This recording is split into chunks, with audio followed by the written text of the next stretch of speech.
Random.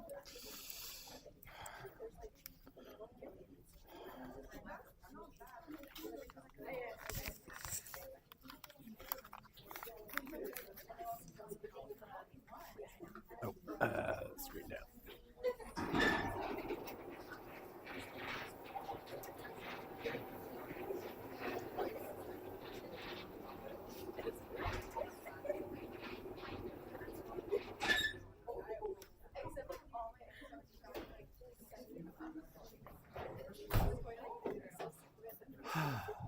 Okay.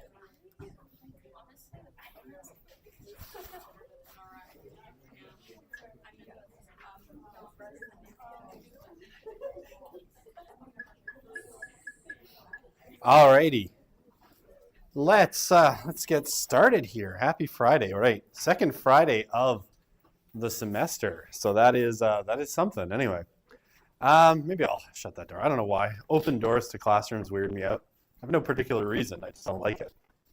Okay, so today we should get through finishing talking about the history of youth and childhood. I'm not sure if we'll get into the next kind of unit.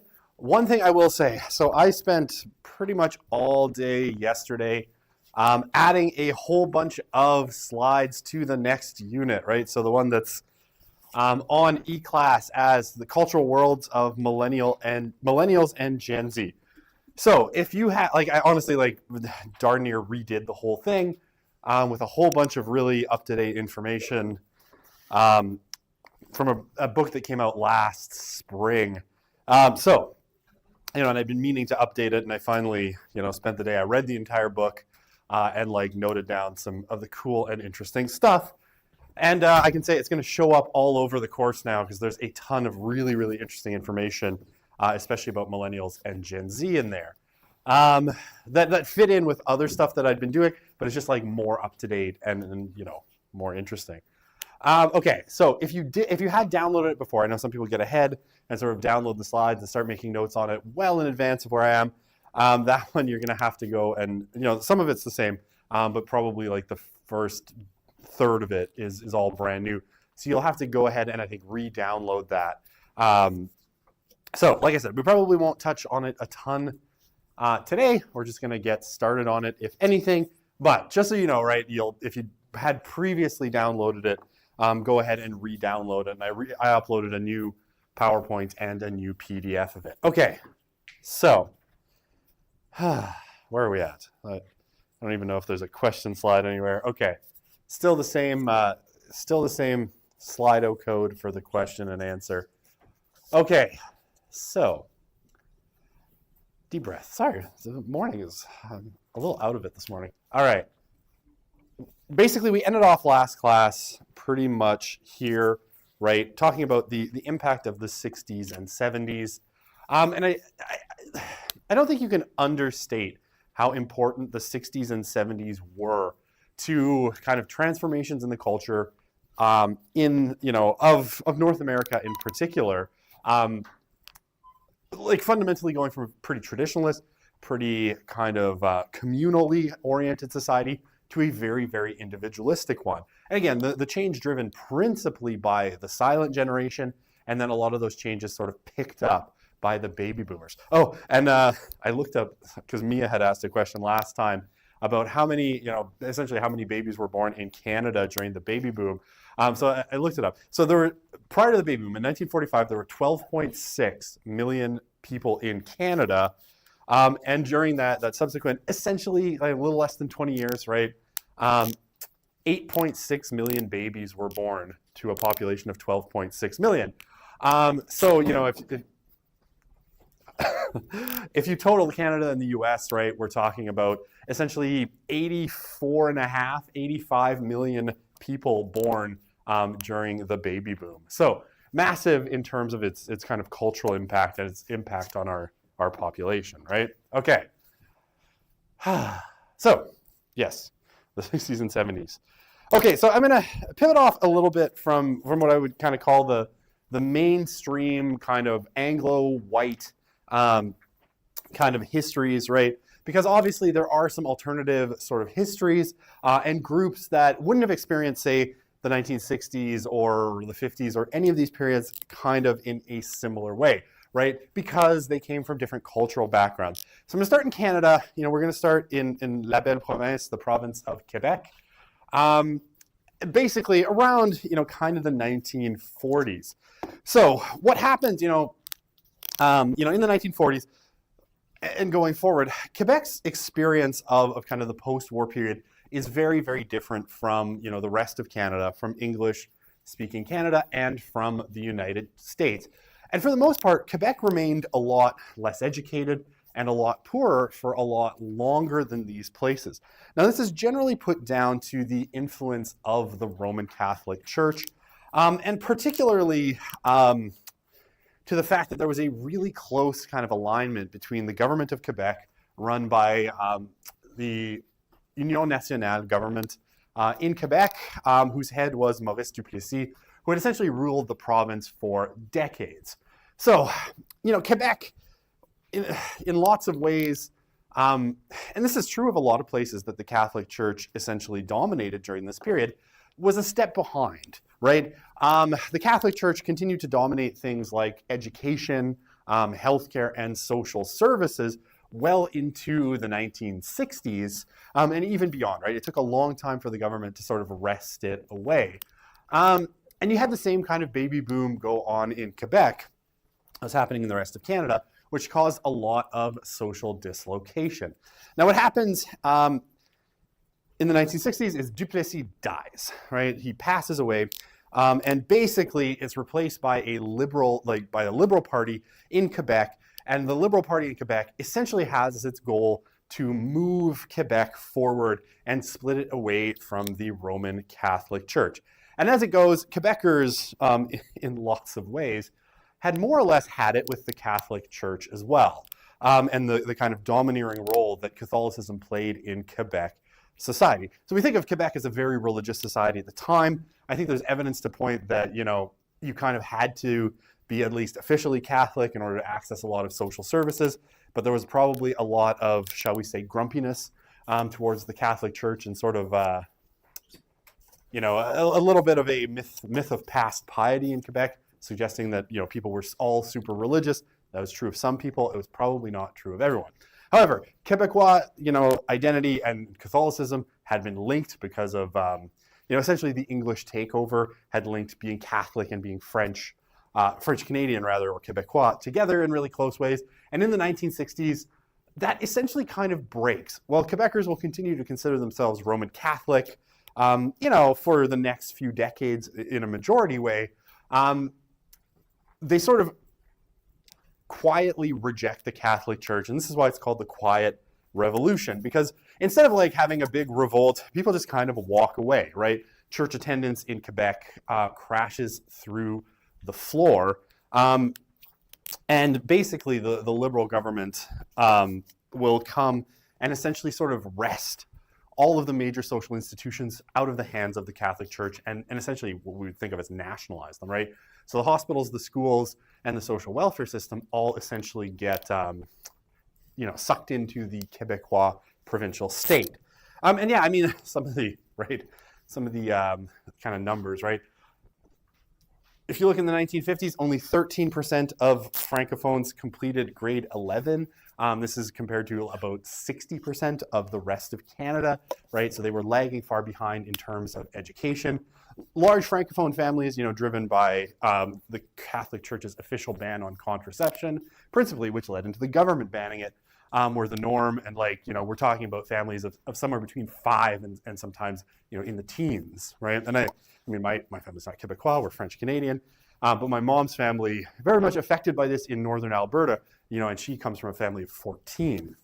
And that was pretty much the norm in French Canadian northern Alberta families, in the 1950s. Okay, so yeah, the Quiet Revolution, Quebec essentially kind of delinks from the Catholic Church, right? It goes through this. They get the major institutions out of the hands of the Catholic Church into the hands of the state. And what happens around the same time, for a bunch of really complex cultural reasons, is you start to get an adamant nationalist movement in Quebec. So all of these young Quebecois people now sort of, in a sense, separated from the Catholic Church as a source of identity, turn to Quebecois or Quebec nationalism, which will drive basically the next almost 4 decades of Quebecois sort of life, right? It leads to the rise of the Parti Québécois in Quebec, the rise of like René Lévesque in the 1970s, and eventually 2 referendums on sovereignty for Quebec, both of which are rejected by incredibly narrow margins.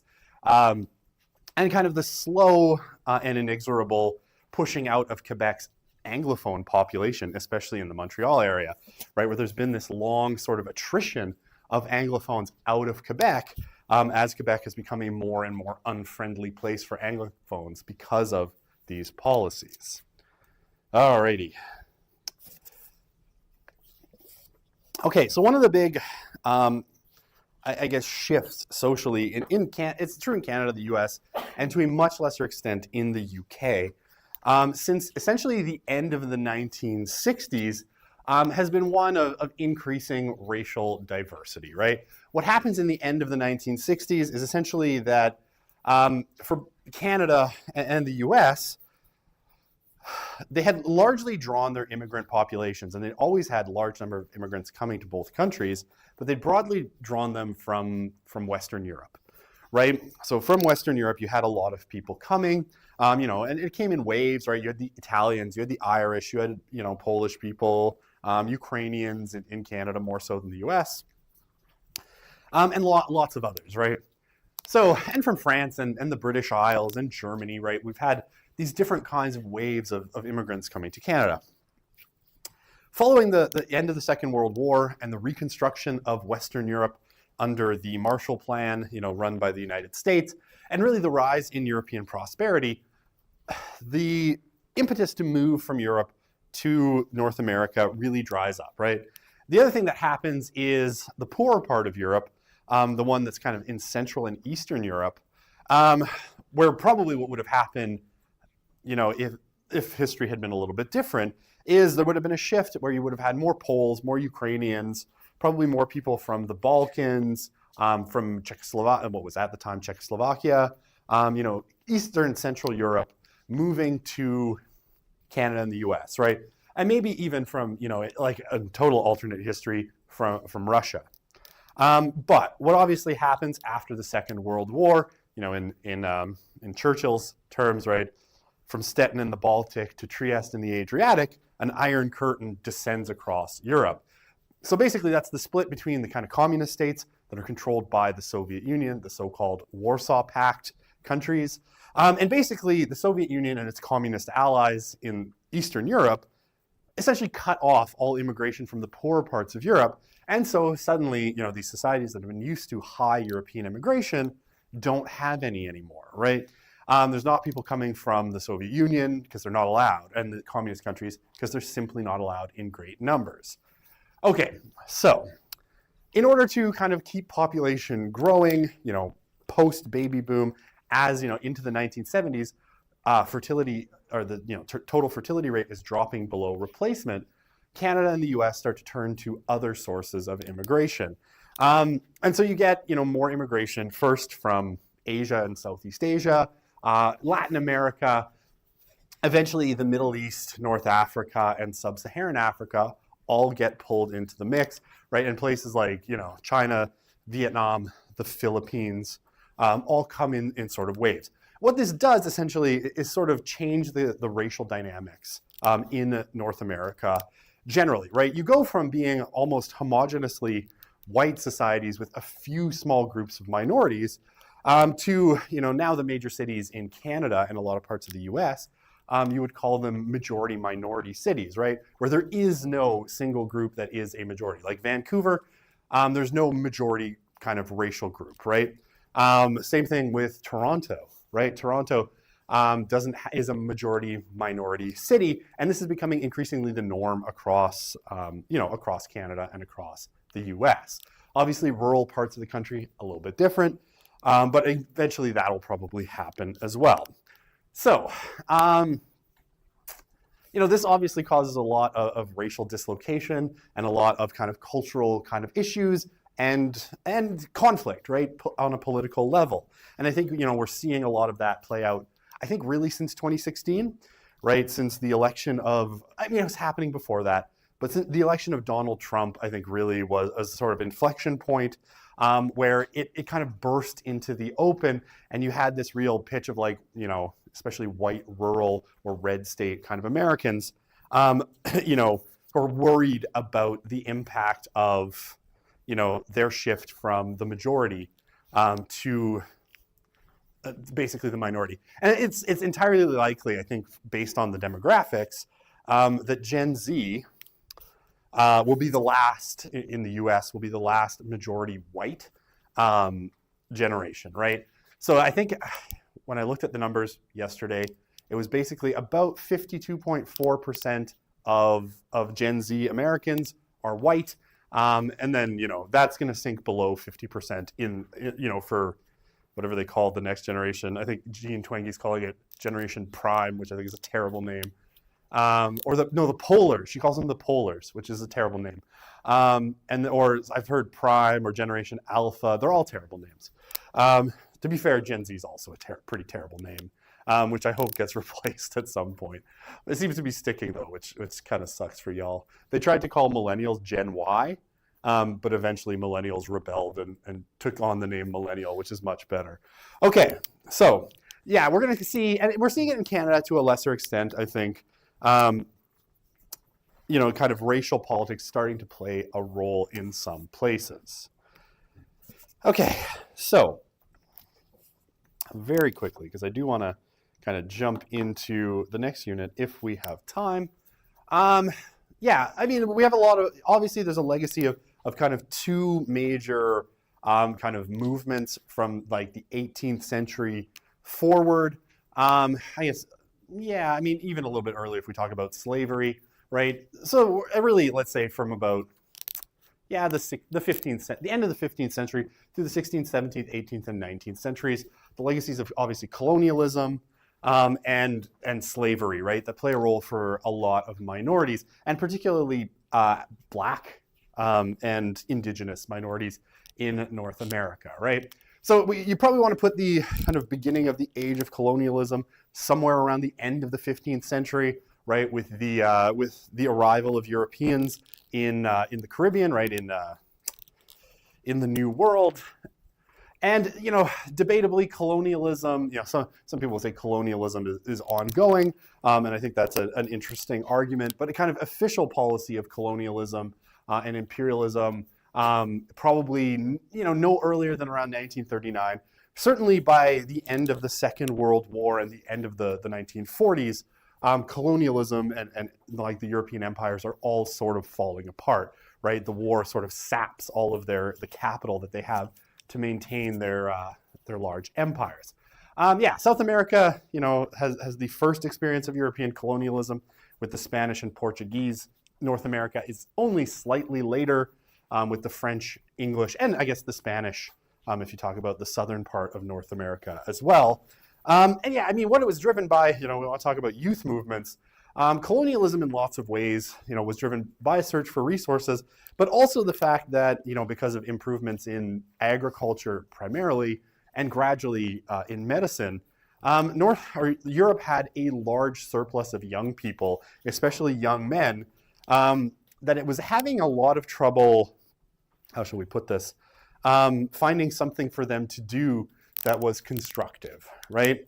That essentially one of the big problems that you have, especially when you have a lot of young men, is they get into a lot of trouble, right? And if they can't find employment, they get into a lot of trouble and create a lot of problems, revolutions, crime, all of that stuff. Political unrest is typically driven by, relatively young populations.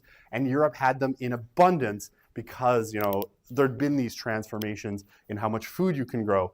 and infant mortality, while still high, was dropping pretty quickly. Okay,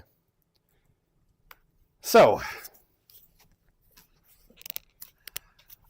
yeah, I mean, when we talk about, the history for Black people, obviously, the slave trade and the kind of subsequent, I guess subjugation would be probably the correct word, of Black people in North America is big. I mean, slavery of Africans, anyway, by Europeans, essentially sort of starts in the 1450s, right? The Europeans, particularly in this case the Spanish, are starting to explore the oceans, and they bump into a bunch of islands off the coast of Africa called the Canary Islands. And very quickly, I mean, everybody knew Africa was there, but the Spanish are able to take it over, and they basically enslave some of the population. This gets carried over pretty quickly as the colonists move into North America and the Caribbean and South America. African slaves are brought over to work principally in agriculture. There's some weird reasons for it, right? Obviously, at the time, there's an ideology that basically says that we don't, they didn't know and they weren't sure whether, Europeans and Africans were of the same, how did I hear this the other day? Someone talking about the text of the time. They didn't know essentially whether Africans and Europeans were the same species of human. And so they were like, no, we'll just enslave them. It's fine.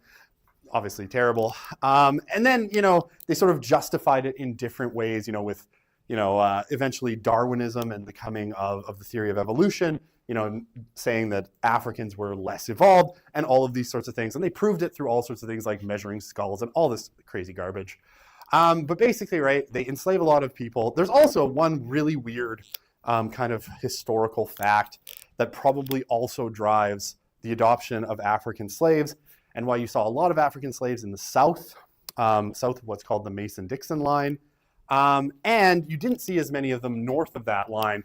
You had more, indentured servants, people like the Irish and Italians who worked for really low pay.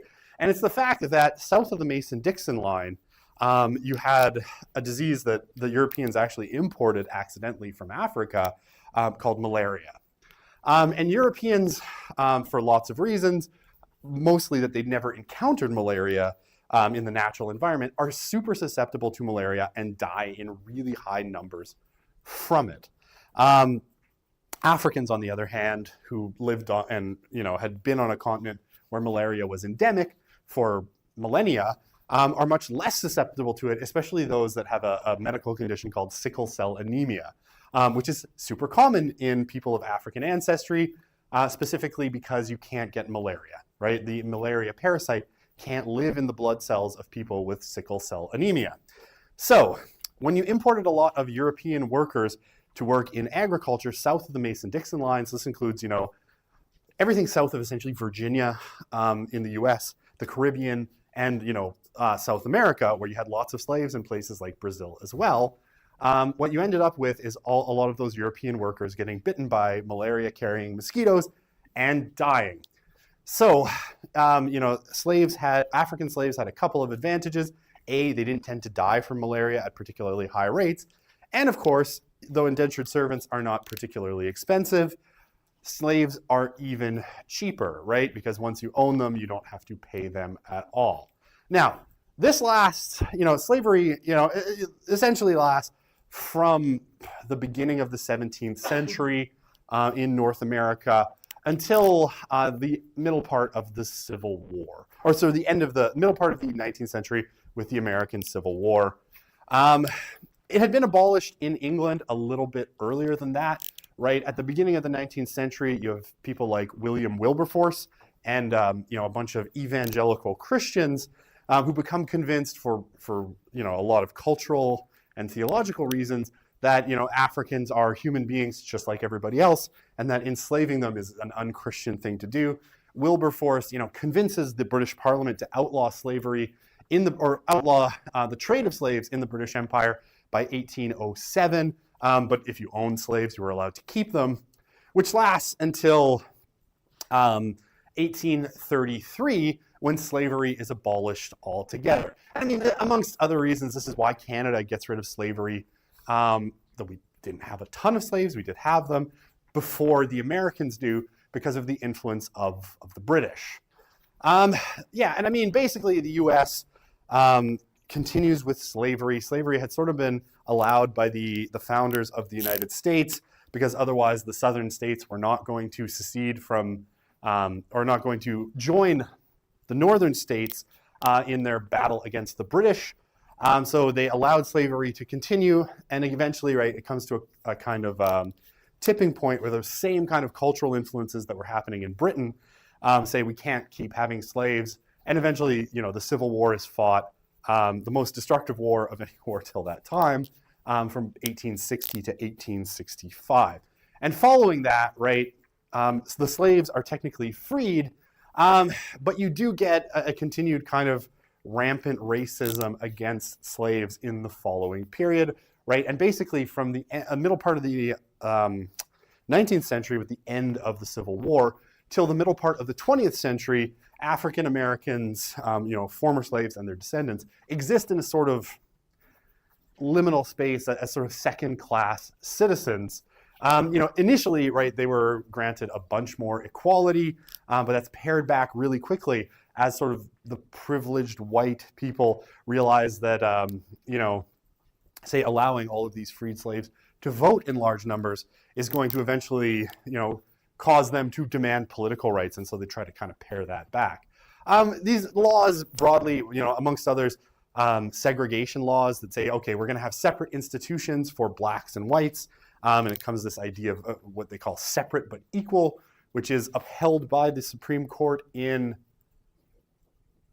I think it's Plessy v. Ferguson, but I can't remember. I think it's Plessy Ferguson. You know, at the end of the 19th century, this idea that you can have separate but equal institutions and that that's constitutional is held up by the Supreme Court. I think Dred Scott, I can't remember if it's Dred Scott or Plessy Ferguson. Anyway, it doesn't matter. I won't test you on it, so it's probably not that important. And these are called Jim Crow laws, right, that basically segregate North and South, or sorry, black and white, particularly in the American South. Okay, I'm just gonna, okay. This is a big problem, especially since until really the 1960s and 70s, the bulk of African Americans or black people in the US live in the South, right? That's where they had been enslaved, principally, and that's where they remain. So, excuse me. Yeah, that legal separation remains, and basically, like I said, it's upheld by, it is Plessy, see, I had it on the next slide. It is Plessy v. Ferguson. I had it right the first time in 1896. Yeah, so this segregation doesn't violate the Equal Protection Clause of the 14th Amendment of the U.S. Constitution, and that was upheld by the Supreme Court in 1896 under a ruling called Plessy v. Ferguson. Cool. I got it right, and I didn't even know. Dred Scott was the one that upheld slavery as constitutional earlier than that. Okay, yeah, so the South will remain legally segregated until 1954, when Plessy is overturned by the Supreme Court in a very, very famous civil rights case called Brown v. Board of Education. Now, this date's important too, you know, because we sometimes think that like the baby boomers, you know, were the ones that drove a lot of the Cultural Revolution, especially around race. That's clearly not the case, because in 1954, the oldest of the baby boomers were like 9 years old, right? So they weren't driving anything. This was being driven primarily by the silent generation, both black and their white allies. Okay, so basically, Brown v. Board of Education, you know, prior to this, the public schools had been segregated. And basically, these 9 African-American youth get a lawyer and basically challenge legal segregation in Little Rock, Arkansas. And this case goes all the way up to the Supreme Court, right? So they get defeated at the state level, at the federal circuit level, and they eventually take it to the Supreme Court, where the Supreme Court overturns Plessy Ferguson and says, okay, basically black youth have to have access to the same public schools as white youth. And so basically these things have, these schools have to be integrated, right? And before that, obviously there were black public schools, often second class, and they were clearly segregated. So what happens, right, is basically these 9 youth in Little Rock sue for the right to attend a white public school.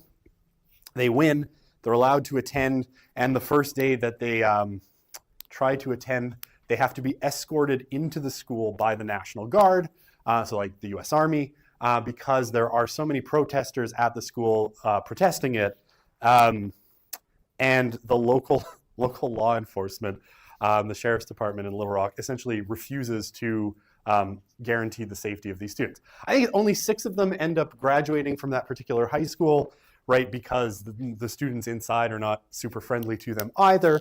But it's a landmark kind of civil rights moment, and it's driven by youth, right? It's 9 young people suing for the right to attend an all-white public school. Yeah, you had a whole bunch of like parallel institutions at the time, right? Blacks had black-only colleges, HBCs,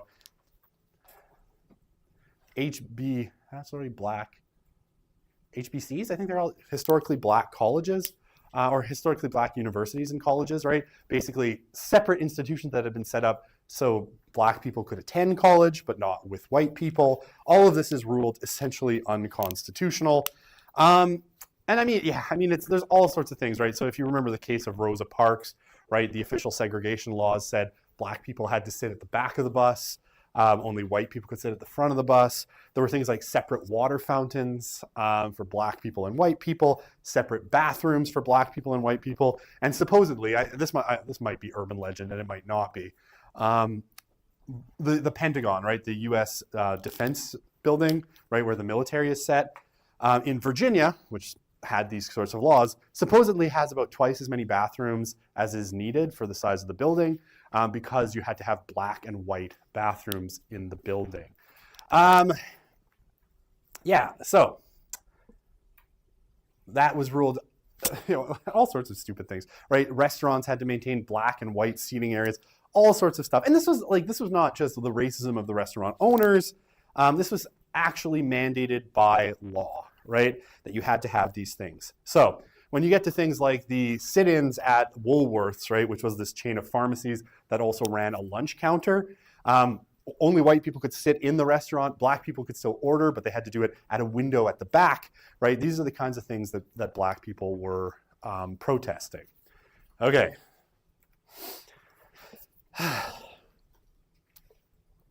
Dang, history takes a lot of time to explain.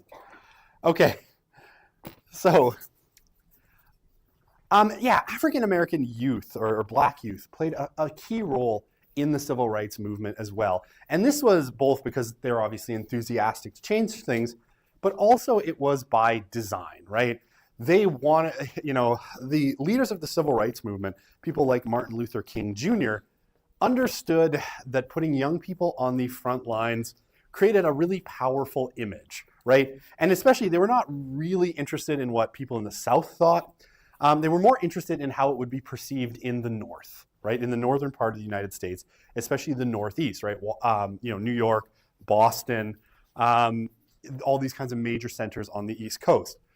Those places still kind of racist, but less racist, and had a different history, with black people. For one, they didn't have as many of them as part of the population, so the biases were a little bit different. And they understood, I think, really well that images and kind of stories about young people in particular getting arrested, abused by police, would polarize people in the North. And King and his allies were criticized roundly, even by other people in the civil rights movement, for putting young people on the front lines of these protests. But it worked. I mean, there's lots of really interesting stories from the civil rights movement, and it's worth looking up. I mean, one in particular where basically there was a dance, right? And it was a whites-only dance, right? Essentially kind of like what you call a SOC hop. And basically, the civil rights leaders, led by King, organized that black youth would show up and basically enter and dance, right? They were just dancing in essentially a dance hall or a gymnasium. And, because it was whites only, the Sheriff's Department was called in, And it was something like 150 black youth were arrested and taken to prison, in a prison that only was built to hold 25, right? So basically they crammed people in there as tight as possible. And then you've got images of these, jail cells filled with like 125 black youth in only 25 spaces for what? The crime of dancing, right? All of these things were very carefully planned. This particular picture is a really famous one that was taken by an AP reporter. And it's of, basically the police. I can't remember where this was. I want to say it was in Little Rock again. Basically a police dog essentially attacking a young black man who was protesting against segregation laws, right? And again, this picture polarized people in the North because it had this sort of ring of, the police are loosing the dogs, right? Attack dogs on a bunch of kids, right? Now, there's a lot of story behind this. Apparently, knowing how dogs would react because he is familiar with them, this young person basically sort of jumped in there and kind of taunted the dog a little bit to get the dog to jump on him to create this kind of imagery, right? It was very intentional to have young people do this because of how polarizing it was, in New York City. All right. Oh, almost done history, and then more history after this, by the way. Just different history. Okay, so obviously the residential schools, I think we know a lot more about them following the Truth and Reconciliation Commission and the last few years, right, with the discovery of unmarked graves in Kamloops and other places, and all of that fun stuff. Okay, so the residential schools were a Government of Canada program, right? They were basically not run by the Government of Canada, but they were under the mandate of the Government of Canada. And if you remember when I was talking about John Locke, right, this idea of tabula rasa, largely driven by this idea of the tabula rasa, right? This idea that, Indigenous children were a blank slate, and if you could write, on that blank slate before, their Indigenous parents did, you could turn them into good British citizens. Yeah, I can't remember who this historian is. He said that, Canadian history essentially has like 3 pivot points. It's keep the Americans out, keep the French in, and make, Indigenous people disappear. And this is part of that third kind of major prong of Canadian government policy historically is make Indigenous people disappear, right? So these schools were run, from 1876, the same year the Indian Act passed in Canada, till 1997 when the last one closed. Historically run, in large proportion by religious congregations and religious institutions, right? The Catholic Church being the largest one, which ran about 60% of them. The United Church, Anglican Church, and Lutherans also had their own affiliated schools. Like I think the big one that was in Edmonton, I can't remember the name of it now, was run by the United Church, not the Catholic Church. They started to close in the 1960s, especially as the Catholic Church sort of lost capacity to run them due to less people. Anyway, there's a ton of Catholic history we could talk about, but let's not. The Catholic Church, basically less people want to sign up to be priests and nuns, so they lose the ability to run these schools. Most of them, were handed over by the early 1970s to the Canadian federal government, which either handed them over to Indigenous bands or ran them, federally until the last ones closed in 1997. And we know, right, children were housed away from their families for the most part. You also had day schools on reservations that did similar things. Aboriginal or Indigenous languages were banned, and conditions in a lot of cases were abusive or neglectful, sometimes driven by straight up abuse, other times driven by underfunding by the Canadian government, which didn't allow for proper diet and these sorts of things. And yeah, it's about a third of First Nations Inuit students who attended these schools, and I can't remember the number. I want to say it's about, I could be wrong, I think it was about 7,000 Indigenous youth are said to have died in residential schools. The number could be higher. I think it's around 7,000, but I actually can't remember off the top of my head. Okay. we have this fun video. This is produced, this, by the way, it's not fun actually, it's horrible. This is produced by the government of Ontario. And I think it's an interesting kind of representation. And one of the things that always amuses me in a sense is that there's been this long kind of game between the churches and the government, essentially trying to blame each other for residential schools, although they both, essentially played a major role in it. This is the government basically trying to put it on the back of the churches, right? The government appears nowhere, and the fact that probably any of the young people who were sent to these residential schools, if their parents refused to send them, it was not a Catholic priest coming to the reservation to get them. It was probably the RCMP. That is sort of erased by a lot of these things as governments try to pin the blame on the church, and the church does vice versa. So just keep that in mind, right? This is produced by the Ontario government. You will see that the Ontario and Canadian governments appear nowhere in here, but it's worth it anyway.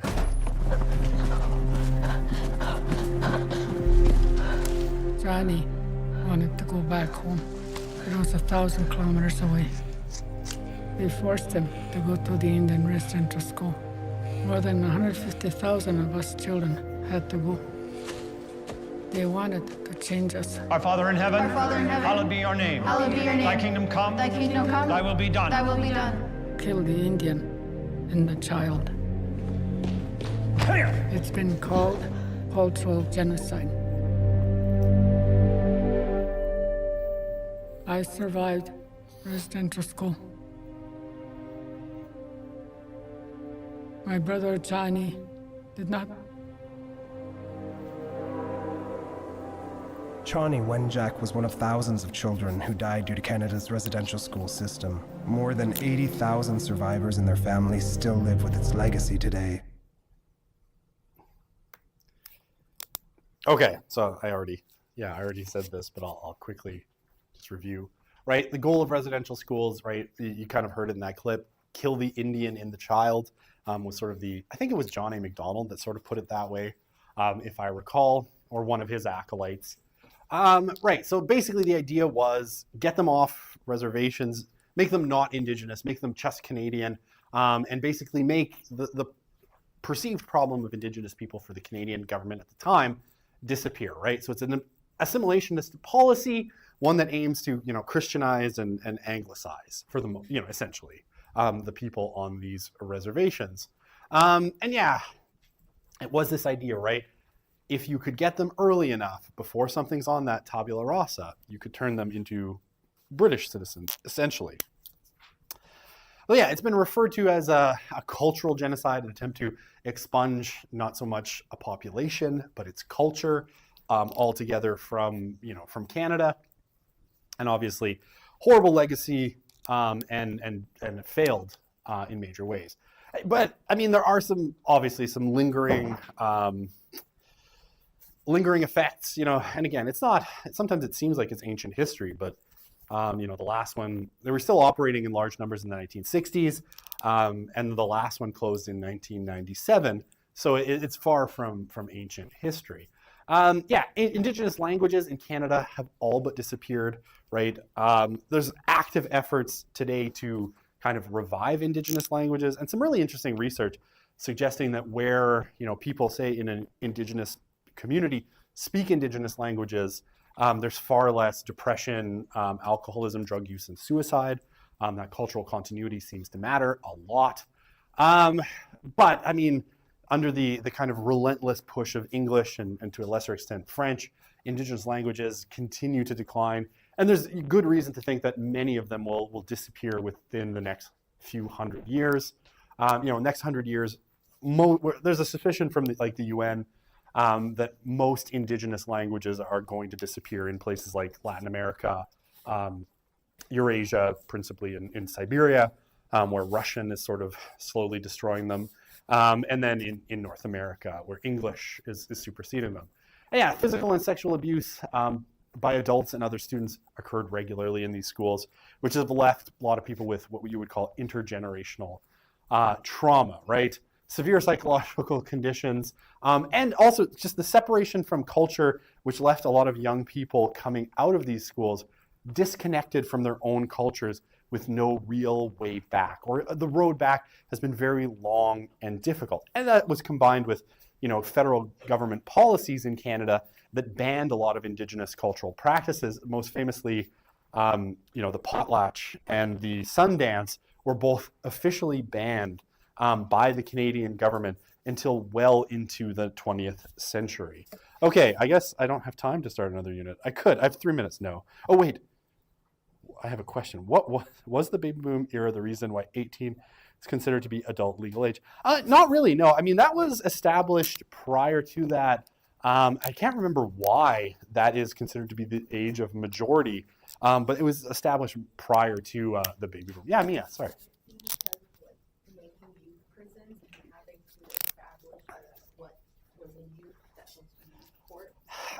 Even like 18 as the kind of first year of adulthood happened even prior to that. And I'd have to actually go and check the history, but there's some kind of legal reason.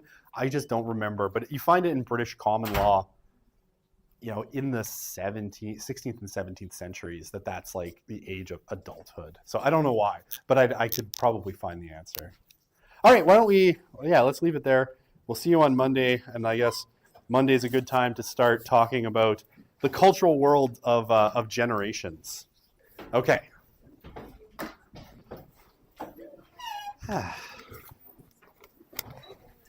Kill. Murder, death, kill. Stop. Okay.